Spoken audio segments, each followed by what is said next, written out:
Covid-19. Comment mettre en place l'isolement pour protéger ma famille? La guerre contre le coronavirus n'est pas encore gagnée. C'est pourquoi nous devons tous rester prudents et continuer à appliquer les gestes barrières. En se lavant les mains régulièrement ou en utilisant une solution hydroalcoolique, en portant le masque dès qu'on sort de la maison ou en présence d'une personne, en respectant une distanciation d'au moins 1 mètre. Pour prévenir la transmission de la Covid-19, le gouvernement a mis en place une stratégie efficace en 3 points. Tester en détectant les symptômes de la maladie le plus tôt possible. Alerter en testant massivement. Et enfin, protéger par l'isolement. Protéger, ça veut dire se protéger soi-même, mais aussi ceux qu'on aime et tous les autres. Et l'un des moyens les plus efficaces pour se protéger, c'est encore l'auto-isolement. Voici les recommandations à suivre pour un isolement efficace et sécurisé contre la Covid-19 et ses variants.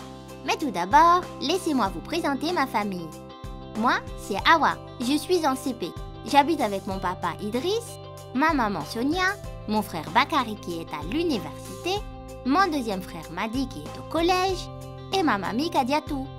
Mais nous devons faire très attention pour que toute la famille soit en sécurité. Et c'est précisément pour ça que notre famille a un capitaine Covid. C'est ma maman Sonia qui a été désignée capitaine de la famille. Mais qu'est-ce que ça veut dire? Le capitaine, c'est le référent Covid qui s'occupe de coordonner et mettre en application les protocoles sanitaires. Il doit bien sûr être équipé d'un masque et de gants jetables et régulièrement désinfecter les surfaces et aérer les pièces. Avec le Covid, ma famille fait très attention pour que nous soyons tous protégés.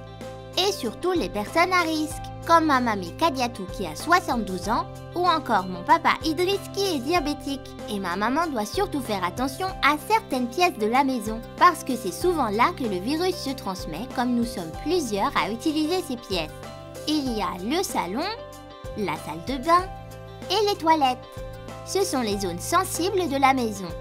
C'est-à-dire qu'il faut faire très attention à bien se protéger et à bien désinfecter après son passage. Et pour l'isolement alors, comment ça se passe?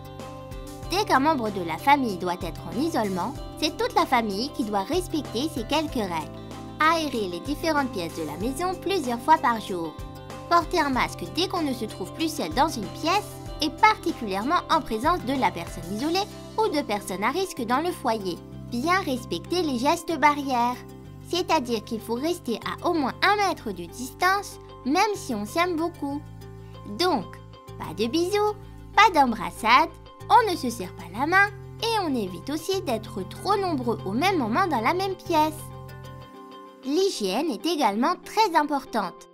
Il faut se laver les mains régulièrement, mais aussi désinfecter les objets et les surfaces qu'on touche à la maison, comme les poignées de porte ou encore la télécommande de la télé. Pour cela, il faut s'équiper de gants et de masques à usage unique, mais aussi de produits désinfectants, comme de l'eau de javel, des lingettes antibactériennes ou du détergent. Ces règles sont assez simples à mettre en place. Il suffit juste de les garder à l'esprit quand on est à la maison. Mais il y a aussi quelques précautions à prendre quand on vient de l'extérieur. Ne rien toucher tant qu'on ne sait pas laver les mains avec du savon. Se changer en enfilant une tenue de maison propre. Prendre une douche sans tarder. Ne pas mettre son linge sale n'importe où. Ne pas aller bavarder dans la chambre de l'isolé. Et n'oubliez pas de mettre du gel hydroalcoolique dès que vous changez de pièce, que vous touchez à quelque chose ou dès que vous vous mouchez par exemple. Il y a quelques situations où il est nécessaire d'appliquer un protocole bien spécifique pour éviter de contaminer ses proches et d'autres personnes. Quand il y a des personnes fragiles à la maison, c'est-à-dire des personnes âgées ou souffrant déjà d'une maladie, quand une personne de la famille a été déclarée cas contact, quand un membre de la famille a des symptômes évocateurs de la Covid-19 et quand il y a un cas positif confirmé à la maison. N'hésitez pas à regarder les autres épisodes pour être au courant du protocole à mettre en place à la maison en fonction de votre situation. L'isolement reste un des meilleurs moyens pour éviter de propager le virus à ses proches ou à toute personne.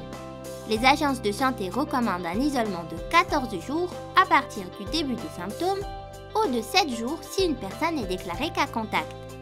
On recommande également un second test PCR 10 jours après la fin de l'isolement.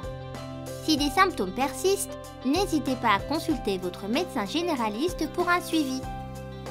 Avec les bons gestes, il devient simple de protéger ce qu'on aime. Découvrez toutes les recommandations dans notre série Covid-19, se protéger par l'isolement. Banlieue Santé vous dit à très bientôt sur ces réseaux sociaux.